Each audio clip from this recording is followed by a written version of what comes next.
Pese a la magnificencia de los chorros de agua que asoman sobre las ásperas mesetas de los montes universales, en el corazón mismo de la península ibérica, nadie apostaría mucho por el porvenir del Tajo.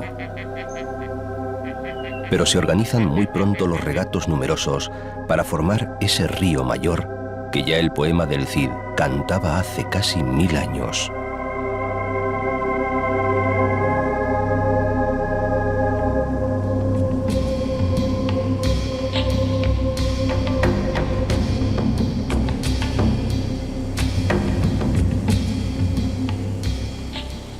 Qué austero, qué solemne, qué emocionante es el Tajo de España. Así escribía hace siglo y medio el viajero inglés Richard Ford.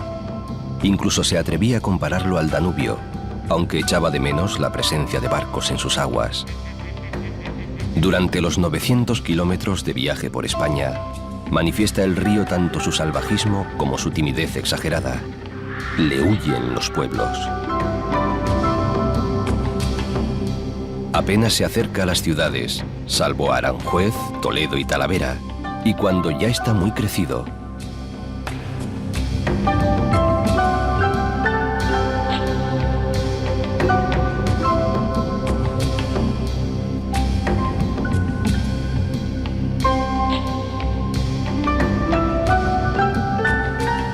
es Montaraz, serrano, alcarreño, manchego, extremeño y portugués más tarde, hecho ya un mar.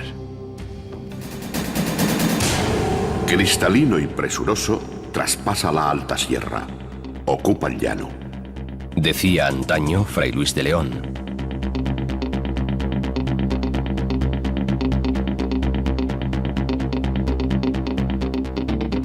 Tajo, río mayor, río general de España, el más largo de la península, cargado de historia y de historias. Río bravo, pero también acogedor y útil para que pinares, roquedos, castillos y llanuras se asomen a sus aguas, para ocuparse de la sed de muchos y regalar alivio a otros sin pedir nada a cambio.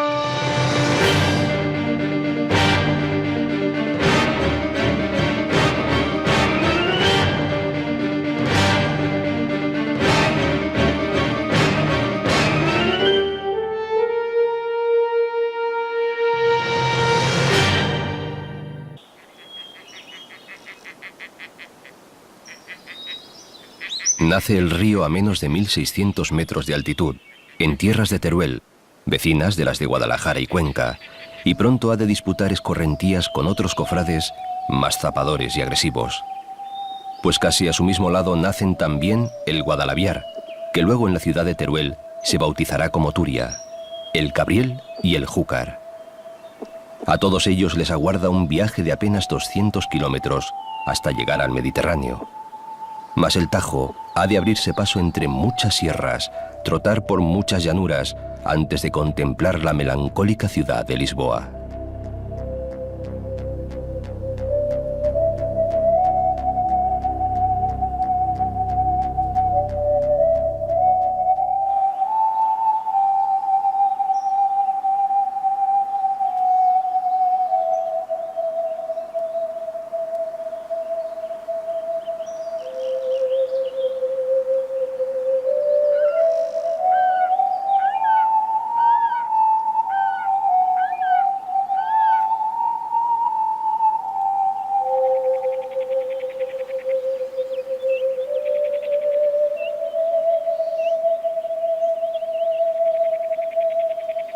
Quizá, para honrar el sostenido esfuerzo que le aguarda, han colocado cerca de la Fuente García, al pie del Cerro de San Felipe, una estatua que ninguna falta le hacía, pues las muelas y cerros, los valles y los barrancos de sus primeros manantiales, sobrada belleza tienen.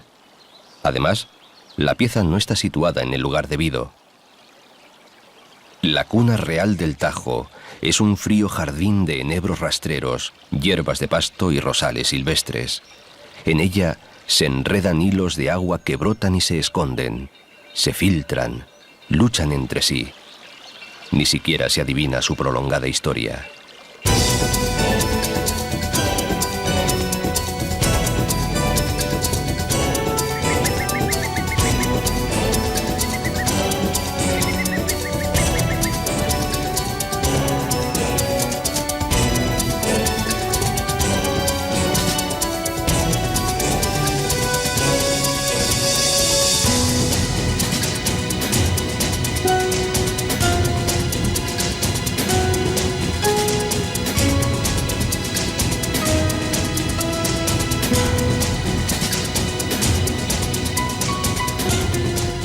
Aunque tiene muy cerca parajes soberbios y pueblos hermosos, la primera población a la que se asoma de veras es Peralejos de las Truchas. Claro que nadie reprobaría esa curiosidad. Peralejos es un modesto y ameno pueblo serrano, vivienda antaño de pescadores, madereros y campesinos sin mucha fortuna. Y guarda todavía su fama como principal puerto de salida o embarque de los famosos gancheros, aquellos pastores de bosques flotantes que hace más de 60 años abandonaron definitivamente su actividad. Recuerdo de los gancheros que conducían sobre aguas turbulentas los abatidos pinos hasta Aranjuez, y memoria escénica sobre sus peripecias es la novela que en 1961 publicó José Luis San Pedro, El río que nos lleva. No es una suave corriente entre las colinas, sino un río bravo que se ha labrado a la fuerza un desfiladero en la roca viva de la meseta. Solo los gancheros se atreven a convivir con él.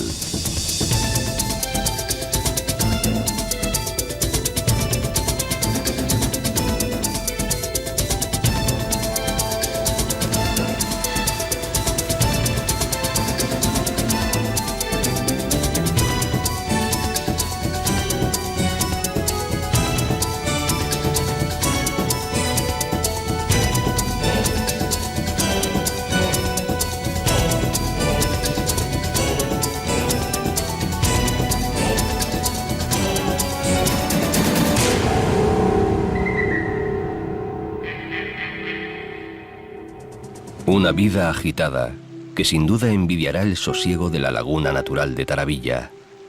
Bajo sus quietas aguas todavía sigue oculto el tesoro de la Cava, la hija del felón conde don Julián, a la que había deshonrado el rey Rodrigo, último de los visigodos. 1300 años de historia no han borrado la leyenda, y aún hay gente que hoy trajina en sus entretelas para buscar aquellos cofres de oro que compraron la enorme traición.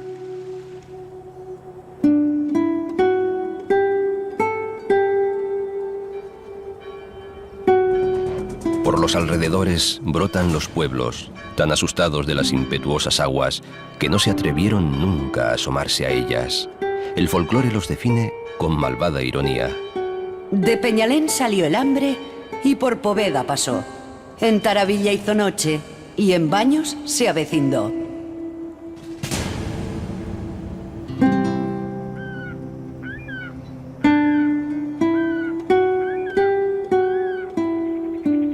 Los bosques, los roquedos, los valles y los páramos, por los que merodea el río, pertenecen a un viejo señorío formado por unos 60 pueblos que todavía se rigen por las antiguas leyes del común. La capital es Molina de los Caballeros, hoy apellidada de Aragón, reino este al que perteneció solo unos pocos años.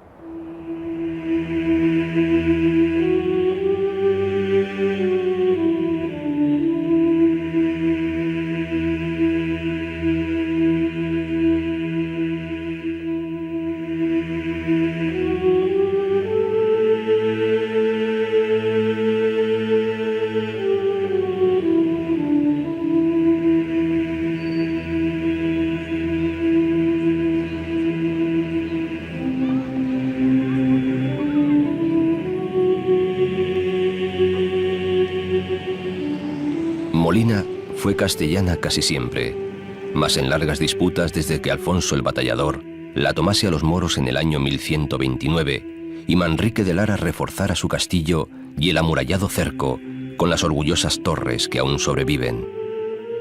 Ciudad llena todavía hoy de conventos, de iglesias y de palacios de los antiguos comerciantes en lanas. Pesa como una roca la historia en esta ciudad fría, despejada y solitaria, que todavía en poder del jeque moro Aben Galdón alojó al Cid. Buena y rica casa es esta, dicen que dijo a su amigo el vagabundo guerrero. Por Molina cruza un río breve que alimentará mucho al Tajo. Se llama Gallo y se encajona muy pronto en un desfiladero de piedras rojizas y salvaje belleza.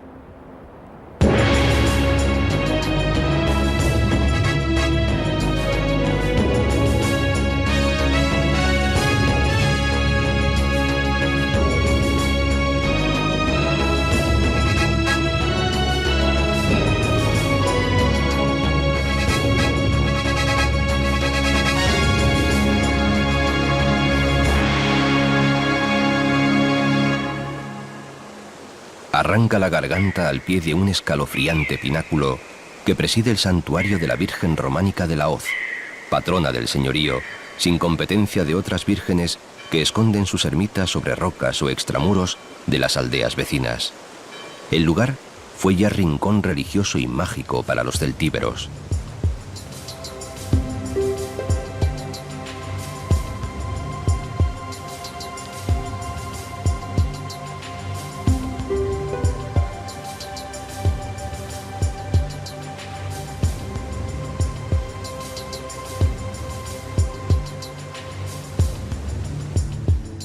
El pequeño río Gallo viene a morir en uno de los parajes míticos de estas sierras, un poco más allá de Poveda y sus gloriosos vestigios, junto al puente de San Pedro.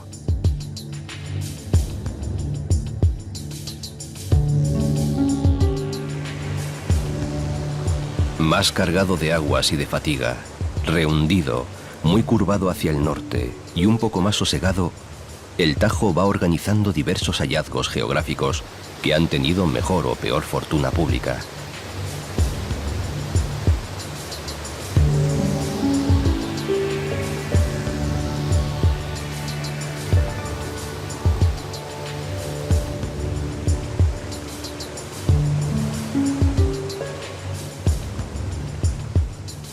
Y divisa más allá los muros del convento de monjas bernardas de Buenafuente del Sistal, aunque con la tristeza por el gran Sabinar milenario que lo abrazaba y que neciamente se taló en gran parte.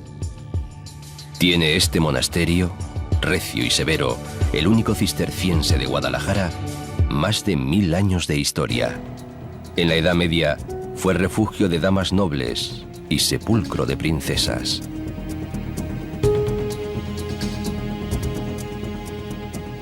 Por lo que al río se refiere, aparecen enseguida vados más placenteros y accesibles. En ellos descansaban antaño las almadías de los esforzados y valerosos gancheros. Se cuenta que en la última gran maderada, la de 1936, pasaron por aquí 100.000 troncos de pino.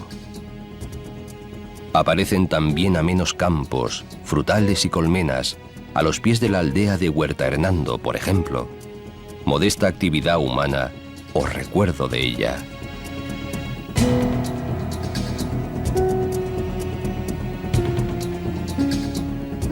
Luego el río sigue abriéndose paso entre quebradas y rocas, entre pinos, encinas y chaparros. Por el hundido de Armayones, donde hoy termina el Parque Natural, se habla de un cataclismo geológico ocurrido en el siglo XVI, que incluso afectó también a Lisboa y hundió brutalmente la tierra, obligando al río a cambiar su curso hacia un cañón temible en el que las aguas se tornan de nuevo turbulentas.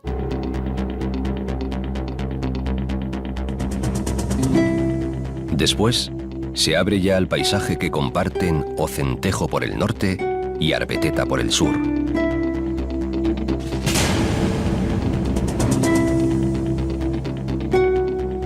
Arbeteta es pueblo de sangre ibérica, solitario, como una isla perdida en lo alto.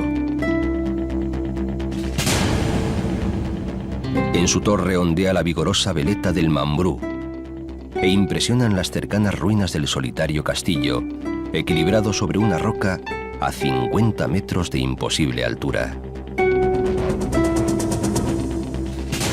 Queda el recuerdo agridulce de viñas casi olvidadas, buenos vasos de vino perdidos, como perduran en Ocentejo la memoria de tumbas prehistóricas y los restos de canteras y salinas.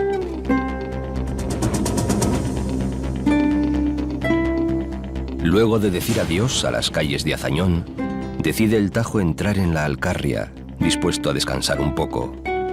La Alcarria era, en la etimología árabe, pueblo o comarca de escaso vecindario.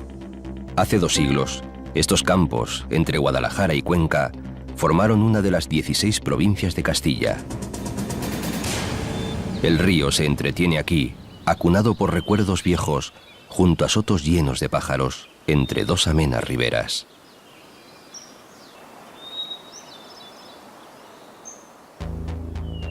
Primero, en gesto de buena educación, se asoma a la honorable población de Trillo, en la súbita compañía del río Cifuentes, que desploma sus aguas con mucho espectáculo de cascadas o chorreras.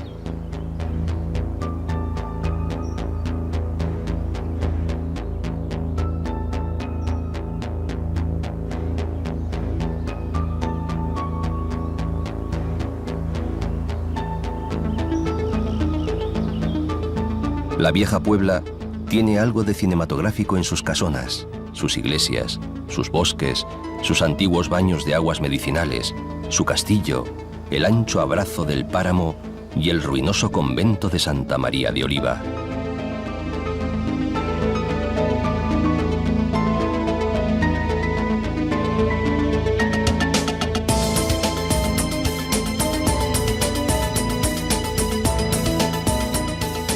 Mas enseguida tropieza el río con su primera cárcel, la primera de verdad, importante y severa, tanto como que le obliga a convertirse en lo que suelen apodar Mar de Castilla.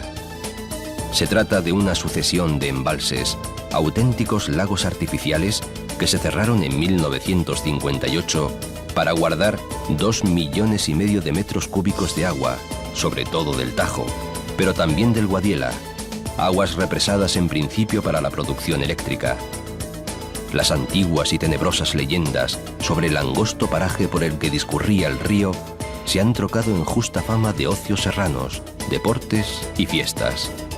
Los embalses de Entrepeñas, Buendía y Volarque se tienden entre hermosos y rudos paisajes verdes, olivar, olmedas, robles, pinos, encinas, plantas aromáticas, y sus aguas azules permiten casi todas las artes de la navegación.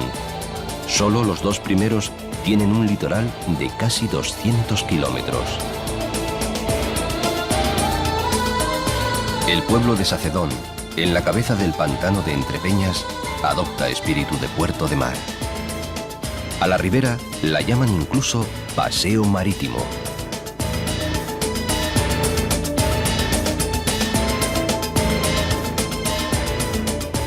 En pleno secarral de la Alcarria, nadie hubiera podido pensar que el sino de la villa de Sacedón habría de ser el agua. Esto escribía Cela durante su famoso viaje de 1948 a esta comarca. No es Sacedón el único lugar con ese sentimiento.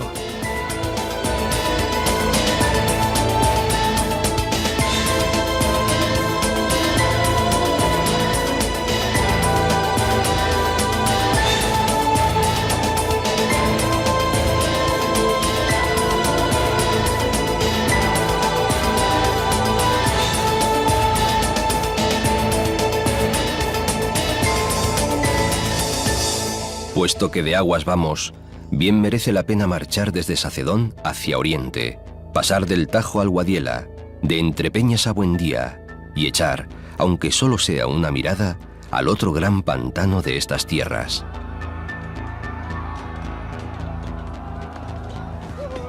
Los 2 principales ríos se van con el recuerdo de la visión inquietante del castillo de Anguix, en la orilla derecha del Tajo, la ribera rocosa. Aquí, las piedras, ordenadas a más de 100 metros de altura, parecen dar escolta final a las corrientes.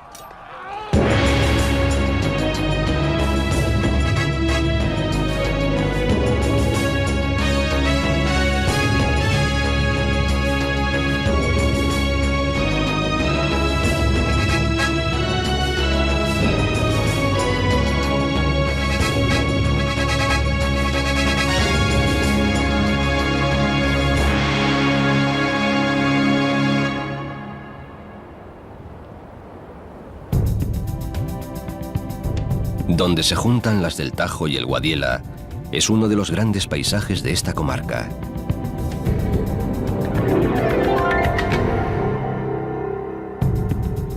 Se trata del embalse de Bolarque, también del desierto de Bolarque, como por su oculta soledad lo llamaron los carmelitas descalzos que edificaron por aquí un convento a finales del siglo XVI.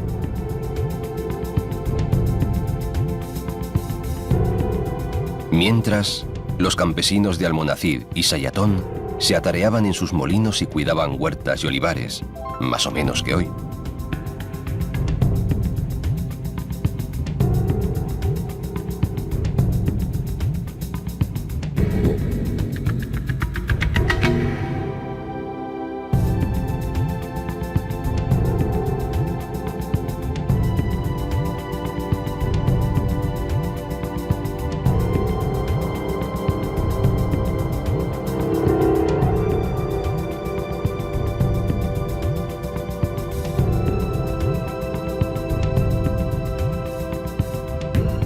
Los frailes se dedicaron principalmente a construir y reconstruir un cenobio que el fuego y las aguas echaban abajo continuamente, hasta que se cansaron de tanto esfuerzo baldío y se alejaron de este paraje, luego convertido en una de las presas más antiguas de España. Los primeros muros de contención son de 1907. Después llegaría la ya antigua central nuclear, aguas abajo. De un extremo del embalse de Bolarque, que es el menor de los tres grandes, arrancan los tubos y canales del trasvase que exprimirá las aguas del Tajo para llevárselas al Segura.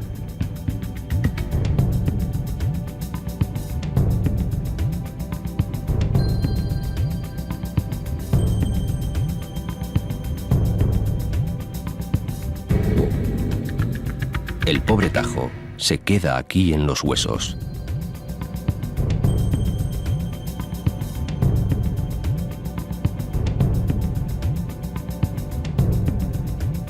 Esquilmado, lento en sus meandros, perdida su bravura alta, casi vencido, atento solo a los vestigios fortificados con los que tropieza en un recodo. Pertenecen a Zorita de los Canes, que fue raya de la morería disputada por gente del Cid, luego bastión de los Calatravos, después de que los reyes se la arrebataran a los Castro, que habían llegado incluso a amenazar su poder. Quedan por allí restos visigodos, el fantasma de los perros que defendían la villa y recuerdos de otros tiempos, los de nuestro señor Felipe II, cuando el río estaba completo, no repartido en trasvases, acequias, canales utilitarios y un inacabable rosario de pantanos.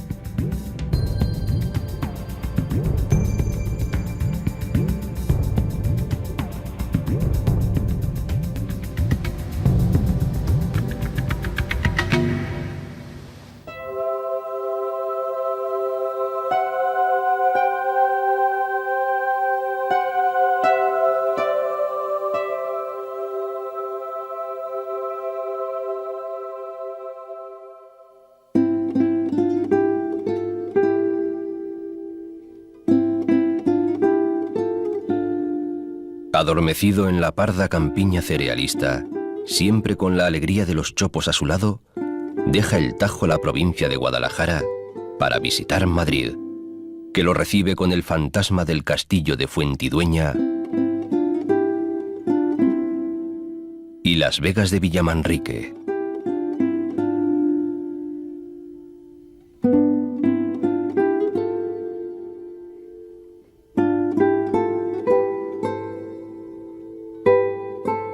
Claro que enseguida se le ofrecerán espectáculos mayores.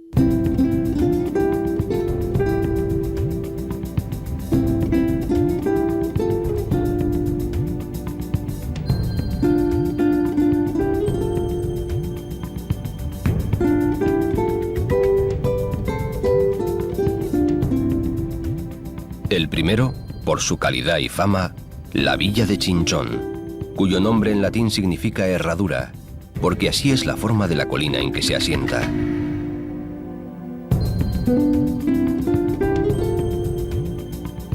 Su historia moderna arranca en el año 1082, Y no terminó, desde luego, en la tarde en la que Cantinflas toreó en su lujosa plaza para la película La Vuelta al Mundo en 80 días. En esa misma fastuosa plaza, bajo sus 234 balcones de madera, que por aquí llaman claros, fue proclamado rey Felipe V en 1707. A otros reyes les hubiera gustado igual ceremonia.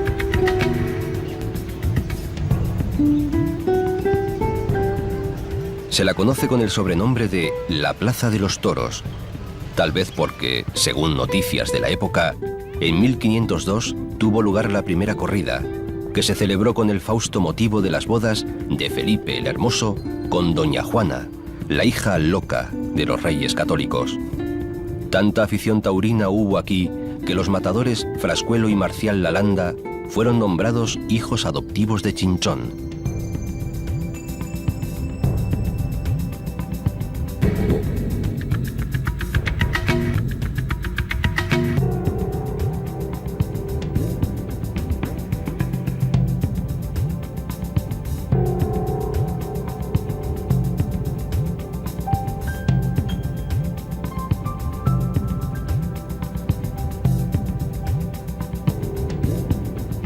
Plaza, castillo, toros, toros con muchas historias, una torre sin iglesia y una iglesia sin torre, ajos y botellas de anís. La condesa Ana de Osorio fue virreina del Perú y, según cuentan, de allí se trajo la quina para curarse, que luego dio origen al licor que acabó llevando su nombre y al que llamaron nada menos que los polvos de la condesa.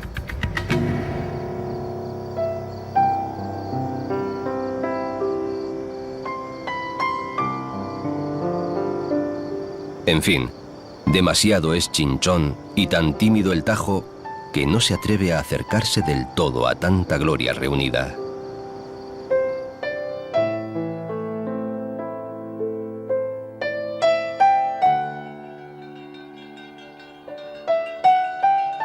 Prudencia, timidez, precaución o miedo.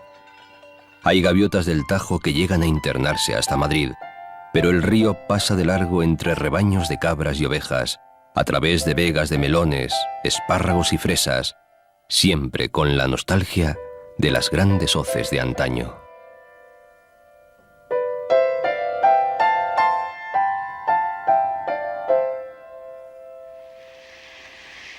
El raro nombre de Ontígola es el de un pueblo asentado en una estepa pobre, ya tierra toledana, y el de una extraña laguna, un estanque más bien, que suele interpretarse como pequeño mar en tierra. El muro lo trazó el arquitecto Herrera a fin de que los reyes veraneantes tomaran agua abundante para sus fuentes y jardines.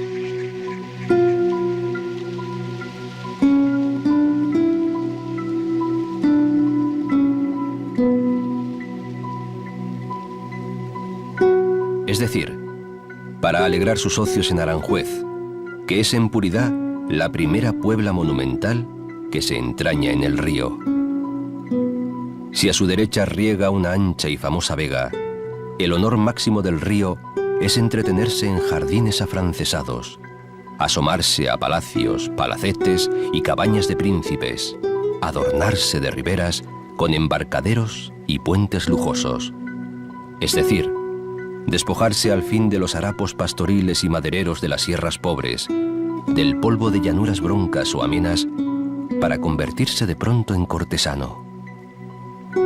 Durante siglos, casi desde que los reyes católicos bendijeron este lugar de holganza, y más aún a partir de los hedonistas reyes borbones, Aranjuez reunió no solo a monarcas y sus juguetonas cortes, a visitantes extranjeros regios que se alojaban en el Palacio Real, al personal numeroso que solía girar en torno a la realeza, sino también a nubes de artistas de todas las ramas, a poetas, pintores, músicos, y revolotean quizás entre los talleres y las viviendas del personal de corte, plantadas en racional cuadrícula, los compases de 1000 fiestas, el secreto de 100 intrigas, algunos crímenes y no pocos misterios. como en cualquiera de los sitios reales del mundo, después de todo. En la memoria están los nombres del pintor Rusiñol, del músico Rodrigo, del escritor Azorín y de José Luis San Pedro, barcelonés de nacimiento, que confiesa se hizo escritor en Aranjuez, a orillas del Tajo, entre palacios y jardines. Y aquí los personajes de ese río que les lleva recuerdan. Sí, desde aquel momento, conducir la maderada era un jugoso paseo por la orilla del río a la sombra de los árboles frondosos, inclinados sobre la corriente como para ver desfilar a sus compañeros muertos.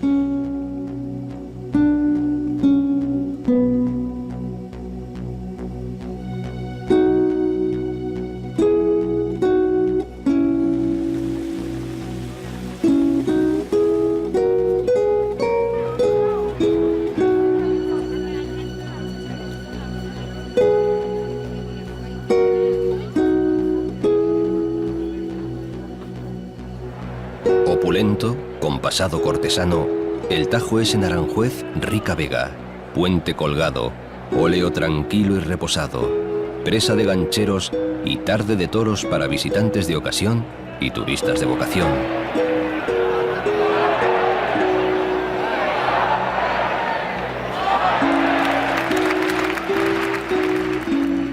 Tan encumbrado ya el Tajo por la aristocracia de Aranjuez, conoció allí gentes que cultivaron incluso la quimera de hacerlo navegable hasta Lisboa.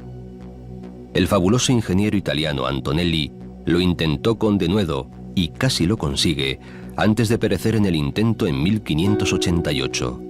Incluso viajó en canoa entre Lisboa y Madrid. Muchos más lo soñaron, pero el sueño sigue ahí, estancado en el vacío, cerrado por las innumerables presas. Porque el Tajo, como dijera Richard Ford, no es ciertamente el Danubio, pero tampoco el Támesis o el Sena.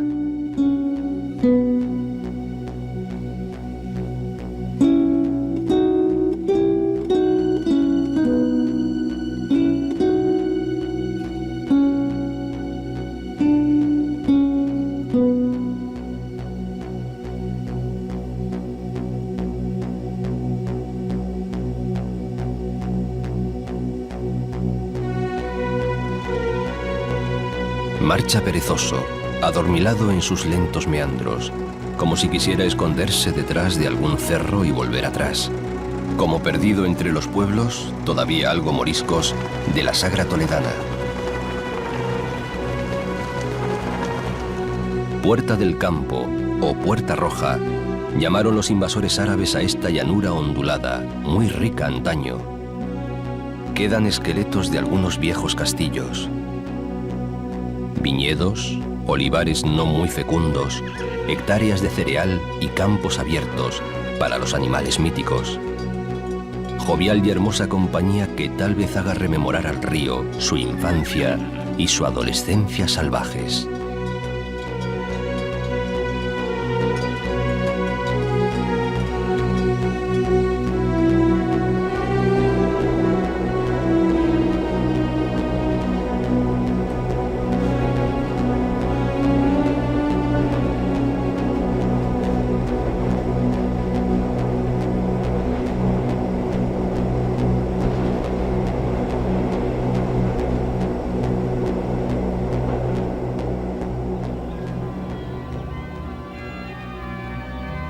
Yepes, amurallado y orgulloso de poseer una iglesia tan grande como para albergar 14 capillas y con buenas rejas de forja. ¿Dónde está el pueblo de esta catedral? Cuentan que preguntó un cardenal al verla. Está aquí, en torno a la rotunda y gloriosa plaza para la que Calderón escribió El Mágico Prodigioso. En las casas antiguas de una planta, algunas con blasón colgado, en las calles armoniosas y los patios emparrados.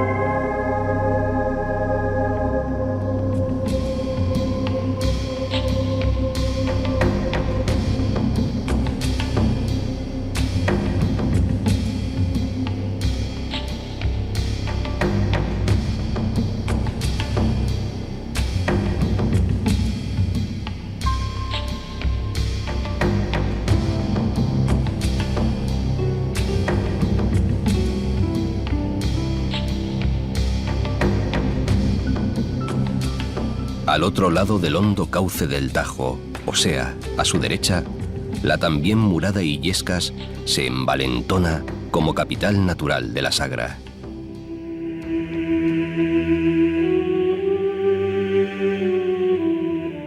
Acoge tantos templos y tan llenos de tesoros artísticos que podría ser una pequeña Roma. Vivieron aquí reyes, incluso pero obligado, Francisco I de Francia, y muchas familias nobles, infanzonas, pero adquirió su categoría suprema por ser mojón y posada principal en el camino entre Madrid y Toledo.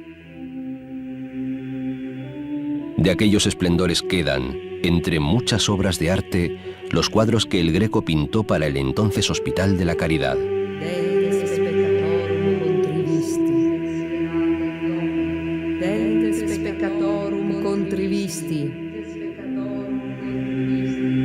Sacrificate sacrificium justitiae et sperate in Domino.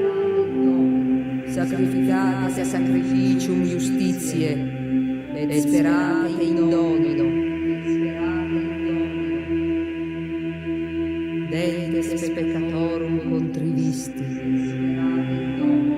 Dentes peccatorum contrivisti. Sacrificate sacrificium justitiae et sperate in Domino. Sacrificate sacrificium justitiae.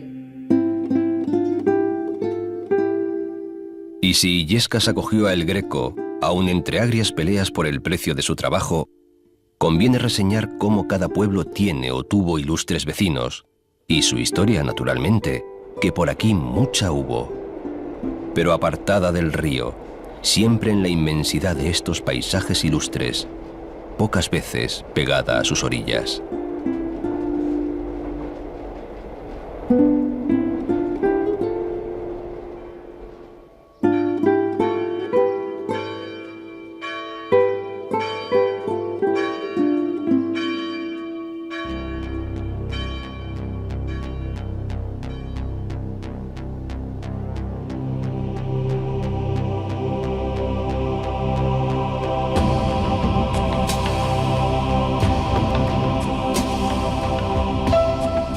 Después, como en súbita pesadilla, se cierra el horizonte, crecen las colinas y entre ellas surge una gran roca habitada.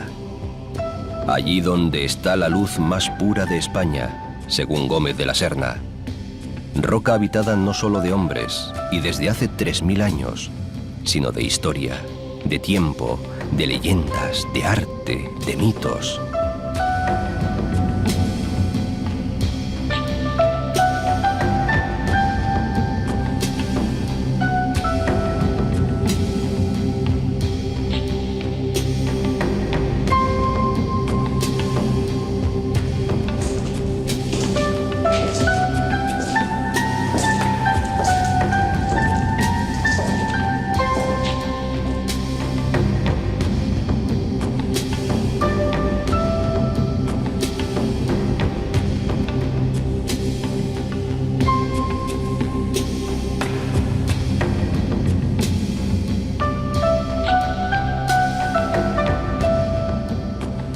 Como si al río lo punzaran de pronto las dudas, ha girado, busca el camino del sur, pero aferrándose a las rocas. Patrio, celebrado y rico Tajo, lleno de ninfas que hundían sus desnudos pies en las arenas de oro que la corriente arrastraba, junto a nombres y recuerdos que transportaba hacia Lusitania. Quizá la asombrosa visión de Toledo, la ciudad erizada de vida que el río abraza, fue la que empujó al poeta Garcilaso a dedicarle tantos piropos y a llamarla inmortal. Esta montaña que, precipitante, a tantos años que se viene abajo, este monte murado, ese turbante de labor africana, a quien el Tajo su blanca toca es listada de oro. Es Luis de Góngora el que así describe este sólido prototipo de ciudad, altiva e inaccesible. Y tan española que fue también llamada imperial. Con una historia tan abultada y rebozada en leyendas, que parece amasada en el mito.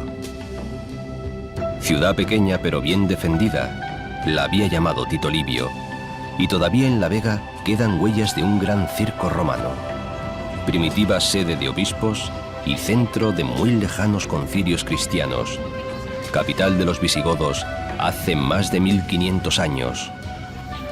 Casi siempre próspera, patrimonio de la humanidad, naturalmente. En estas calles largas y empinadas, torcidas y estrechas, sombrías a veces, convivieron durante más de 4 siglos judíos, cristianos y musulmanes, aunque no siempre con tanta paz y tolerancia como suele cantarse. Calles que todavía conservan raros nombres: del Pozo Amargo, Trastámaras, Alcaoz, Clérigos Menores, Cabestros, Alfileritos, junto a los de casi todos los santos de la corte celestial, pues no en vano se alzó siempre en Toledo el cetro del poder de la Iglesia Católica. Ginés, Marcos, Úrsula, Lorenzo, Justo, Tomé, Leocadia, Torcuato, Bernardo.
Desde luego, todas esas culturas, religiones y formas de vida han dejado muy marcada su huella y su atmósfera.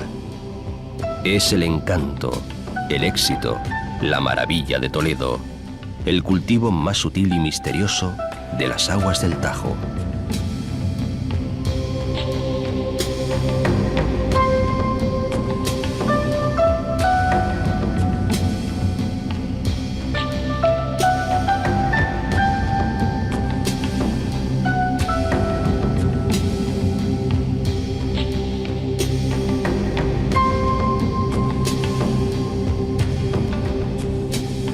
La inmensa catedral, el alcázar, las iglesias, las sinagogas, los puentes, las mezquitas, los palacios públicos y particulares, fábricas mudéjares, góticas, barrocas, más la presencia constante y perfecta de uno de sus habitantes más ilustres, el greco Theotokópulos. Aquí se refugió el gran pintor cretense, en una casa junto al río, y aquí murió, afamado, aunque pobre, en 1614.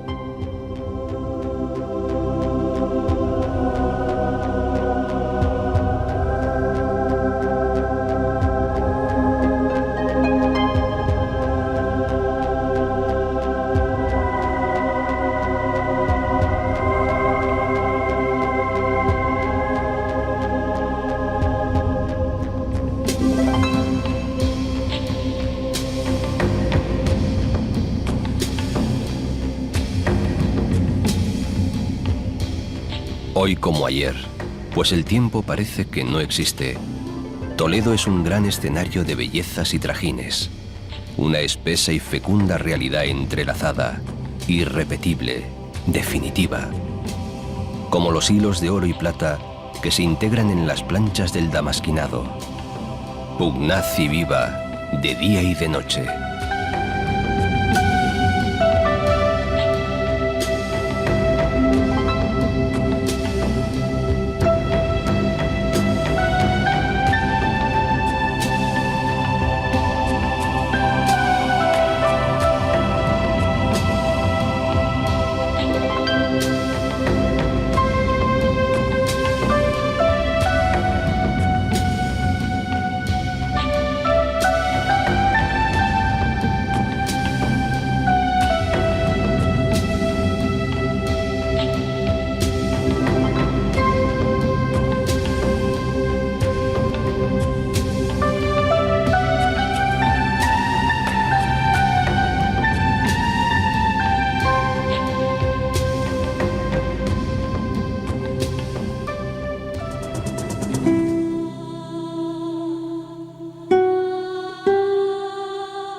Una de sus más pedagógicas leyendas, anudada para siempre a la Peña del Moro, cuenta que un príncipe musulmán apareció con sus huestes ante el imponente Roquedo después de que los cristianos se hubieran apoderado definitivamente de la capital en el año 1085. Y promete el guerrero no abandonar nunca su pasión por la ciudad amada, pase lo que pase. Mas llega una noche el Cid con un puñado de valientes, arrasa el campamento moro, muere el príncipe y antes de retirarse, los alféreces piden al castellano que les permita excavar un sepulcro en la roca para que repose allí su general, Abu Walid, para que pudiese seguir eternamente contemplando la ciudad. Y así se hizo, y así ocurrió.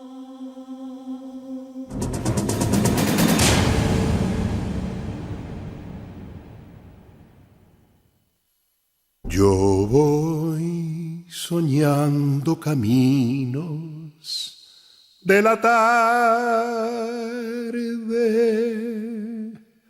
las colinas doradas, los verdes pinos y las encinas, ¿a dónde el camino irá? ¿A dónde el camino irá? Yo voy cantando viajero a lo largo del sendero, la tarde cayendo está, la tarde cayendo está.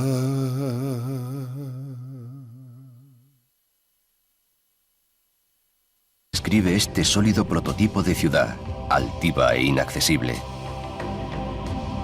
Y tan española que fue también llamada imperial. Con una historia tan abultada y rebozada en leyendas que parece amasada en el mito. Ciudad pequeña pero bien defendida, la había llamado Tito Livio, y todavía en La Vega quedan huellas de un gran circo romano, primitiva sede de obispos y centro de muy lejanos concilios cristianos, capital de los visigodos hace más de 1500 años, casi siempre próspera, patrimonio de la humanidad, naturalmente. En estas calles largas y empinadas, torcidas y estrechas, sombrías a veces, convivieron durante más de 4 siglos judíos, cristianos y musulmanes, aunque no siempre con tanta paz y tolerancia como suele cantarse. Calles que todavía conservan raros nombres: del Pozo Amargo, Trastámaras, Alcaoz, Clérigos Menores, Cabestros, Alfileritos, junto a los de casi todos los santos de la corte celestial, pues no en vano se alzó siempre en Toledo el cetro del poder de la Iglesia Católica. Ginés, Marcos, Úrsula, Lorenzo, Justo, Tomé, Leocadia, Torcuato, Bernardo.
El río sigue abriéndose paso entre quebradas y rocas, entre pinos, encinas y chaparros. Por el hundido de Armayones, donde hoy termina el Parque Natural, se habla de un cataclismo geológico ocurrido en el siglo XVI, que incluso afectó también a Lisboa y hundió brutalmente la tierra, obligando al río a cambiar su curso hacia un cañón temible en el que las aguas se tornan de nuevo turbulentas.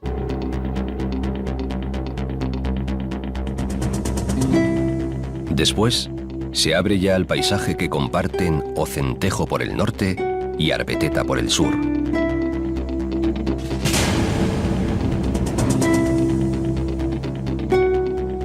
Arbeteta es pueblo de sangre ibérica, solitario, como una isla perdida en lo alto.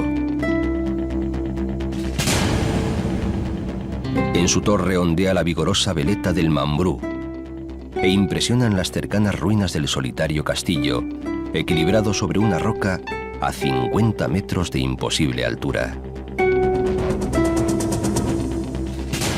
Queda el recuerdo agridulce de viñas casi olvidadas, buenos vasos de vino perdidos, como perduran en Ocentejo la memoria de tumbas prehistóricas y los restos de canteras y salinas.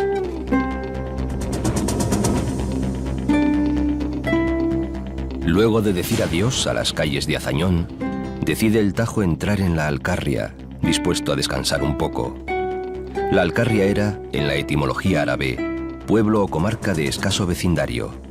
Hace 2 siglos, estos campos, entre Guadalajara y Cuenca, formaron una de las 16 provincias de Castilla.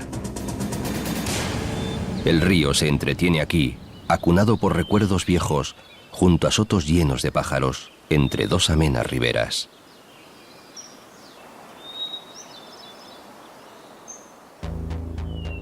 Primero, en gesto de buena educación, se asoma a la honorable población de Trillo, en la súbita compañía del río Cifuentes, que desploma sus aguas con mucho espectáculo de cascadas o chorreras.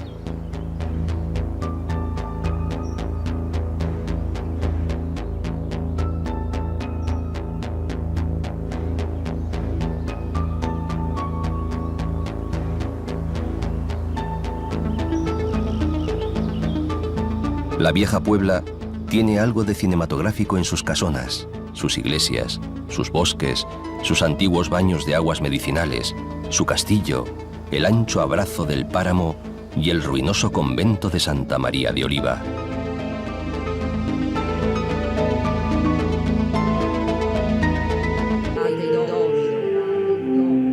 Sacrificate a sacrificium justitiae, et sperate in Domino. Dentes peccatorum contrivisti.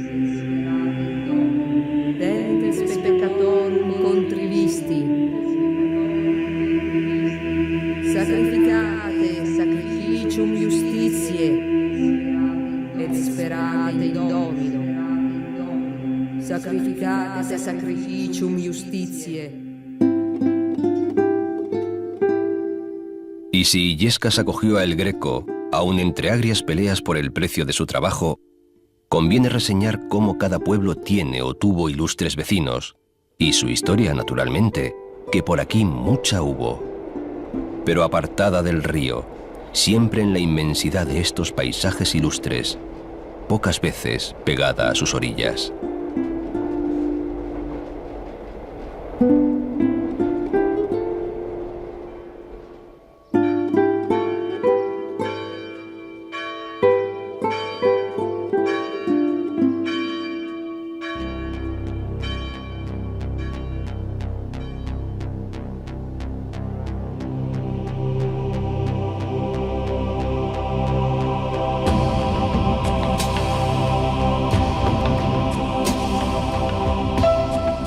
Después, como en súbita pesadilla, se cierra el horizonte, crecen las colinas y entre ellas surge una gran roca habitada. Allí donde está la luz más pura de España, según Gómez de la Serna.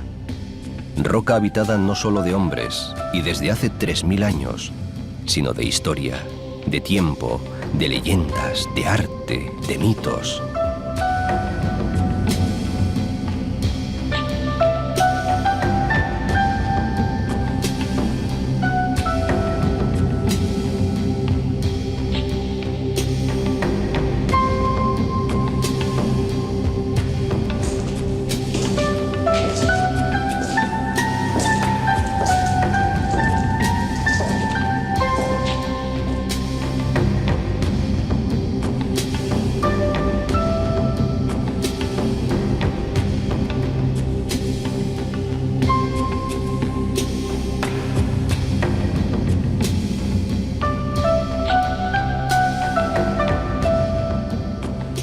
Como si al río lo punzaran de pronto las dudas, ha girado, busca el camino del sur, pero aferrándose a las rocas.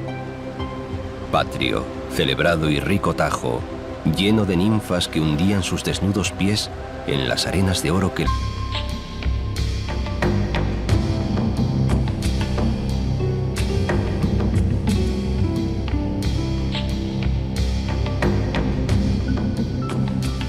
Al otro lado del hondo cauce del Tajo, o sea, a su derecha, la también murada Illescas se envalentona como capital natural de la Sagra.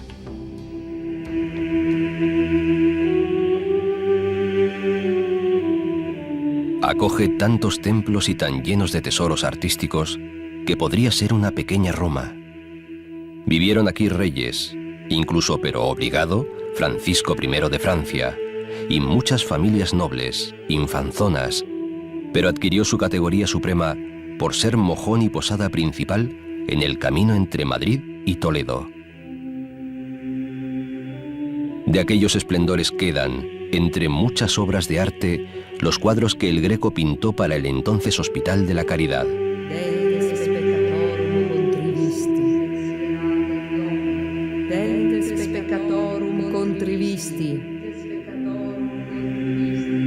Sacrificate sacrificium justitiae, et sperate in Domino.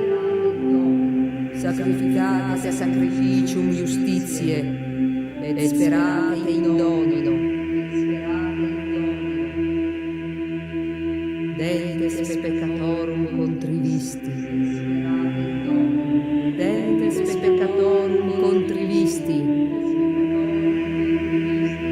Sacrificate sacrificium justitiae, et sperate in Domino.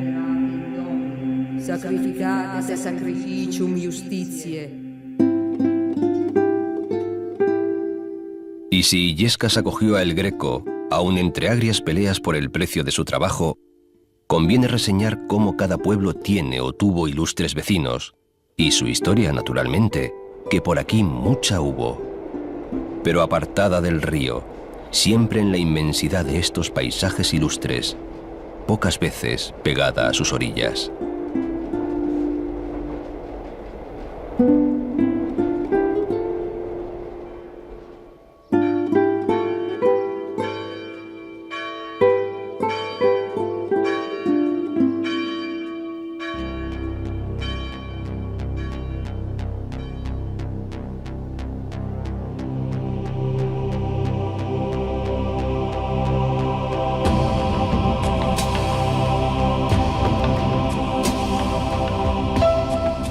Después, como en súbita pesadilla, se cierra el horizonte, crecen las colinas y entre ellas surge...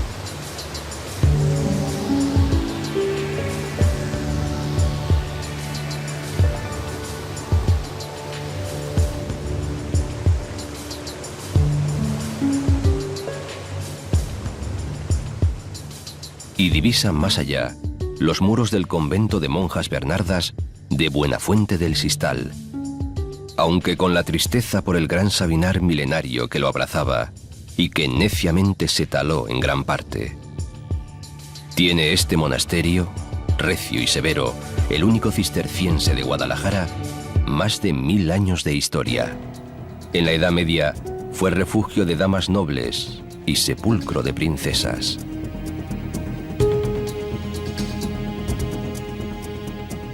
Por lo que al río se refiere, aparecen enseguida vados más placenteros y accesibles. En ellos descansaban antaño las almadías de los esforzados y valerosos gancheros. Se cuenta que en la última gran maderada, la de 1936, pasaron por aquí 100.000 troncos de pino. Aparecen también amenos campos, frutales y colmenas, a los pies de la aldea de Huerta Hernando, por ejemplo.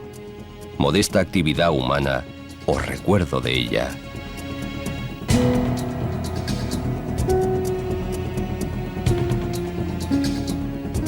Luego el río sigue abriéndose paso entre quebradas y rocas, entre pinos, encinas y chaparros. Por el hundido de Armayones, donde hoy termina el Parque Natural, se habla de un cataclismo geológico ocurrido en el siglo XVI, que incluso afectó también a Lisboa y hundió brutalmente la tierra, obligando al río a cambiar su curso hacia un cañón temible en el que las aguas se tornan de nuevo turbulentas.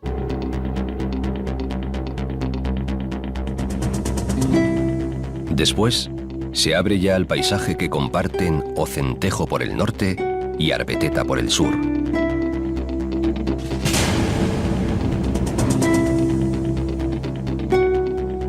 Arbeteta es pueblo de sangre ibérica, solitario, como una isla perdida en lo alto. En su torre ondea la vigorosa veleta del Mambrú e impresionan las cercanas ruinas del solitario castillo, equilibrado sobre una roca a 50 metros de imposible altura. Queda el recuerdo agridulce de viñas casi olvidadas, buenos vasos de vino perdidos, como perduran en Ocentejo la memoria de tumbas prehistóricas y los restos de canteras y salinas.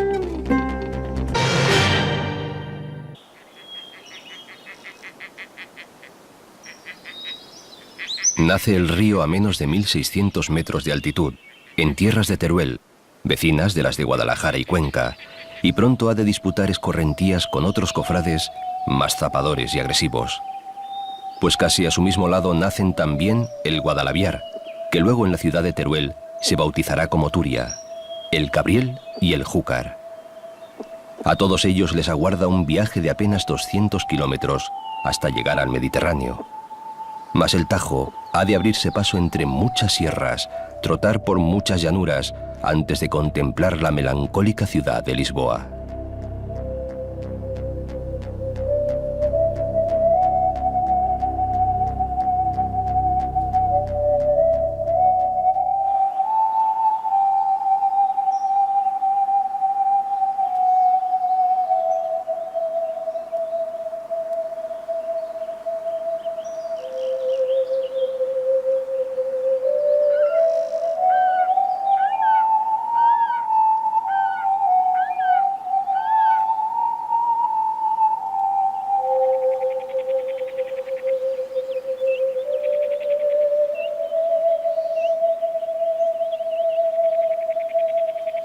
Quizá para honrar el sostenido esfuerzo que le aguarda, han colocado cerca de la Fuente García, al pie del Cerro de San Felipe, una estatua que ninguna falta le hacía, pues las muelas y cerros, los valles y los barrancos de sus primeros manantiales, sobrada belleza tienen. Además, la pieza no está situada en el lugar debido. La cuna real del Tajo es un frío jardín de enebros rastreros, hierbas de pasto y rosales silvestres. En ella se enredan hilos de agua que brotan y se esconden, se filtran, luchan entre sí. Ni siquiera se adivina su prolongada historia.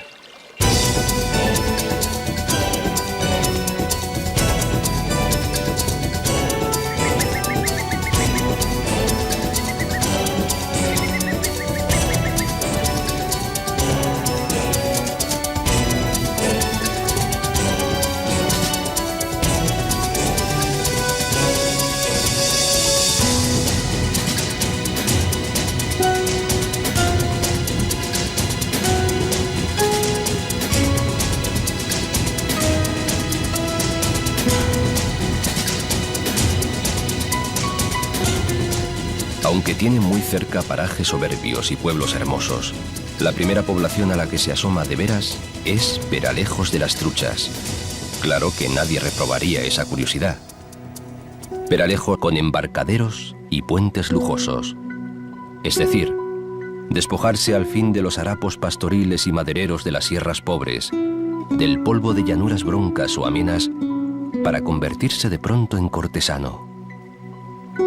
Durante siglos, casi desde que los reyes católicos bendijeron este lugar de holganza, y más aún a partir de los hedonistas reyes borbones, Aranjuez reunió no solo a monarcas y sus juguetonas cortes, a visitantes extranjeros regios que se alojaban en el Palacio Real, al personal numeroso que solía girar en torno a la realeza, sino también a nubes de artistas de todas las ramas, a poetas, pintores, músicos, y revolotean quizás entre los talleres y las viviendas del personal de corte, plantadas en racional cuadrícula, los compases de 1000 fiestas, el secreto de 100 intrigas, algunos crímenes y no pocos misterios.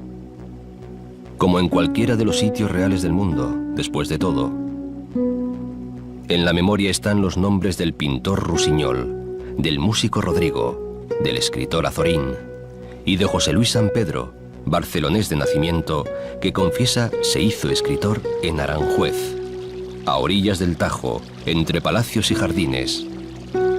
Y aquí los personajes de ese río que les lleva recuerdan. Sí, desde aquel momento, conducir la maderada era un jugoso paseo por la orilla del río a la sombra de los árboles frondosos, inclinados sobre la corriente, como para ver desfilar a sus compañeros muertos.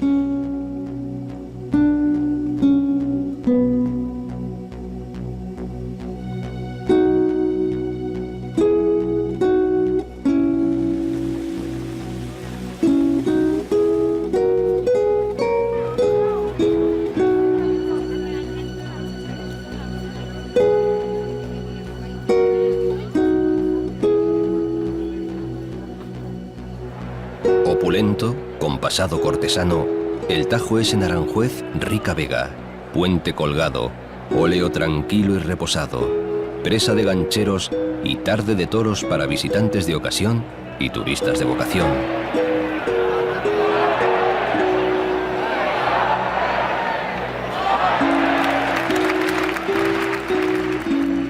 Tan encumbrado ya el Tajo por la aristocracia de Aranjuez, conoció allí gentes que cultivaron incluso la quimera de hacerlo navegable hasta Lisboa. El fabuloso ingeniero italiano Antonelli lo intentó con denuedo y casi lo consigue antes de perecer en el intento en 1588. Incluso viajó en canoa entre Lisboa y Madrid.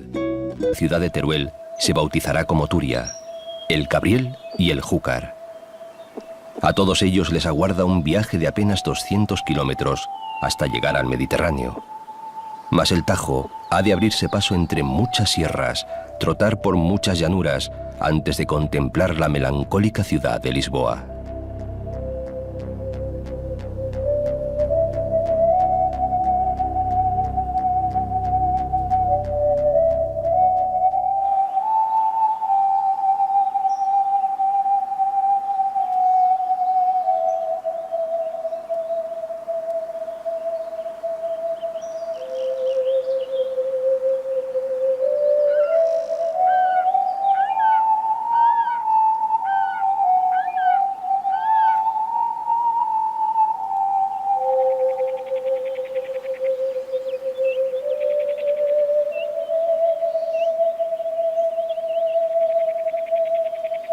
Quizá para honrar el sostenido esfuerzo que le aguarda, han colocado cerca de la Fuente García, al pie del Cerro de San Felipe, una estatua que ninguna falta le hacía, pues las muelas y cerros, los valles y los barrancos de sus primeros manantiales, sobrada belleza tienen.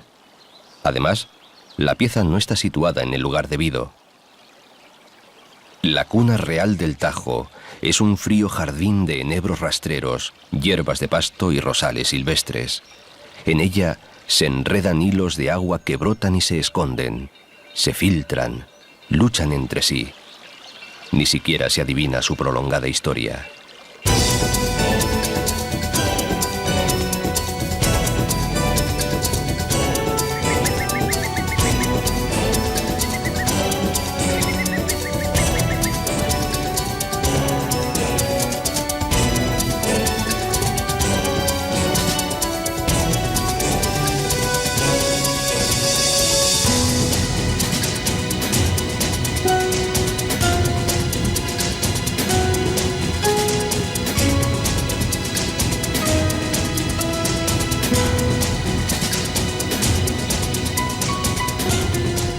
Aunque tiene muy cerca parajes soberbios y pueblos hermosos, la primera población a la que se asoma de veras es Peralejos de las Truchas. Claro que nadie reprobaría esa curiosidad. Peralejos es un modesto y ameno pueblo serrano, vivienda antaño de pescadores, madereros y campesinos sin mucha fortuna. Y guarda todavía su fama como principal puerto de salida o embarque de los famosos gancheros, aquellos pastores de bosques flotantes que hace más de 60 años abandonaron definitivamente su actividad. Recuerdo de los gancheros que conducían sobre Juez Rica Vega, Puente Colgado, Óleo Tranquilo y Reposado, Presa de Gancheros y Tarde de Toros para visitantes de ocasión y turistas de vocación.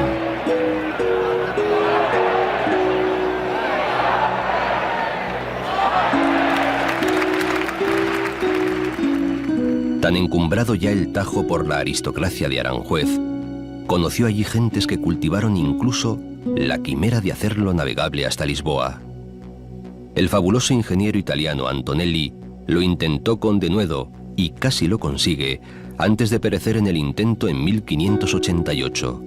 Incluso viajó en canoa entre Lisboa y Madrid. Muchos más lo soñaron, pero el sueño sigue ahí, estancado en el vacío, cerrado por las innumerables presas. Porque el Tajo, como dijera Richard Ford, no es ciertamente el Danubio, pero tampoco el Támesis o el Sena.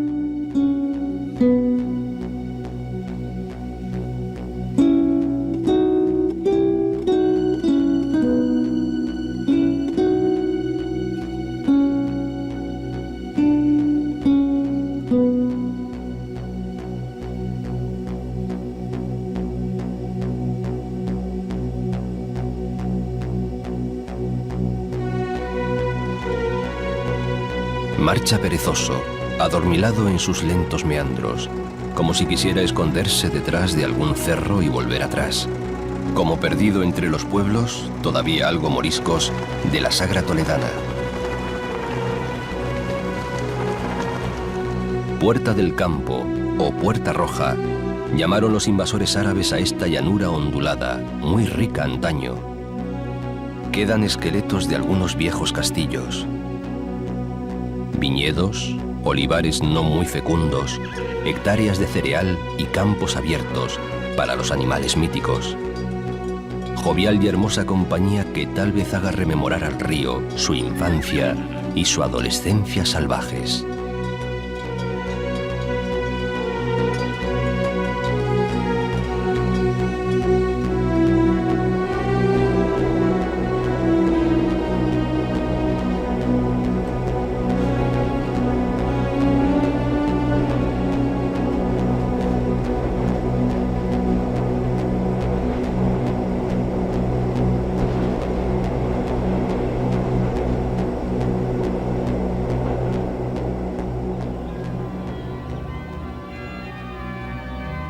Yepes, amurallado y orgulloso de poseer una iglesia tan grande como para albergar 14 capillas y con buenas rejas de forja.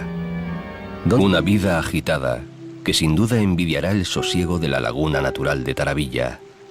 Bajo sus quietas aguas todavía sigue oculto el tesoro de la Cava, la hija del felón conde don Julián, a la que había deshonrado el rey Rodrigo, último de los visigodos.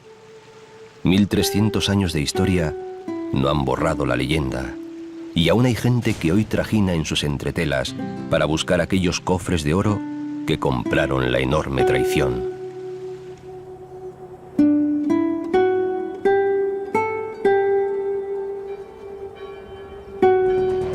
Por los alrededores brotan los pueblos, tan asustados de las impetuosas aguas que no se atrevieron nunca a asomarse a ellas. El folclore los define con malvada ironía. De Peñalén salió el hambre y por Poveda pasó. En Taravilla hizo noche y en Baños se avecindó.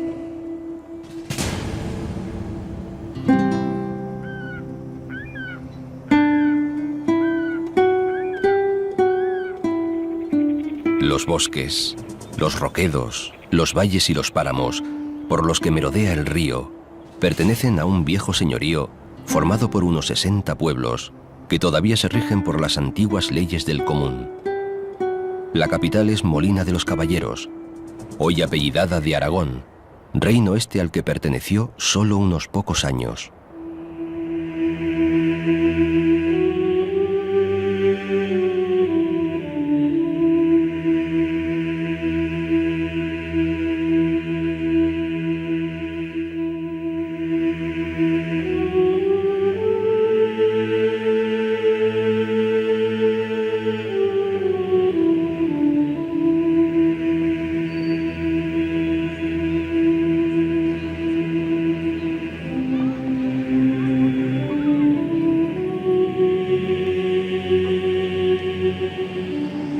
Molina fue castellana casi siempre, mas en largas disputas desde que Alfonso el Batallador la tomase a los moros en el año 1129 y Manrique de Lara reforzara su castillo y el amurallado cerco con las orgullosas torres que aún sobreviven.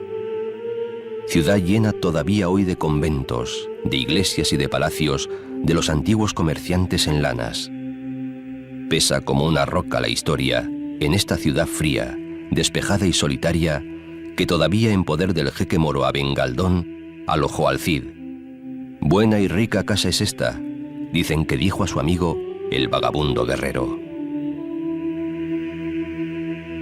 Por Molina cruza un río breve que alimentará mucho al Tajo. Se llama Gallo y se encajona muy pronto en un desfiladero de piedra rojiza.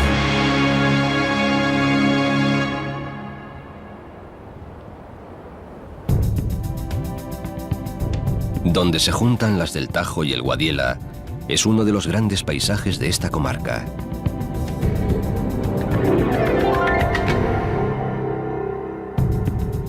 Se trata del embalse de Bolarque, también del desierto de Bolarque, como por su oculta soledad lo llamaron los carmelitas descalzos que edificaron por aquí un convento a finales del siglo XVI.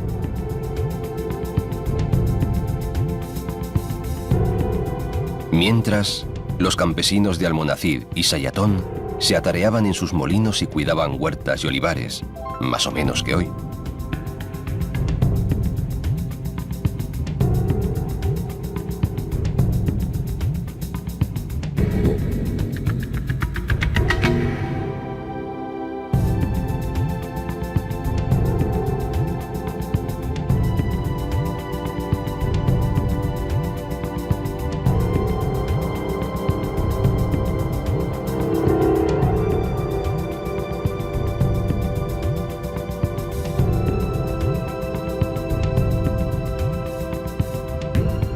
Los frailes se dedicaron principalmente a construir y reconstruir un cenobio que el fuego y las aguas echaban abajo continuamente, hasta que se cansaron de tanto esfuerzo baldío y se alejaron de este paraje, luego convertido en una de las presas más antiguas de España.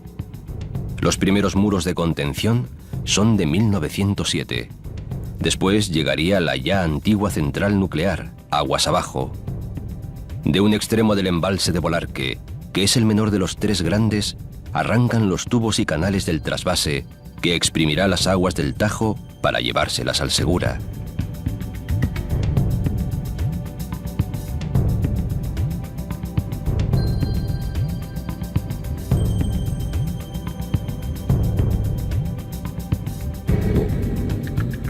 el pobre Tajo se queda aquí en los huesos.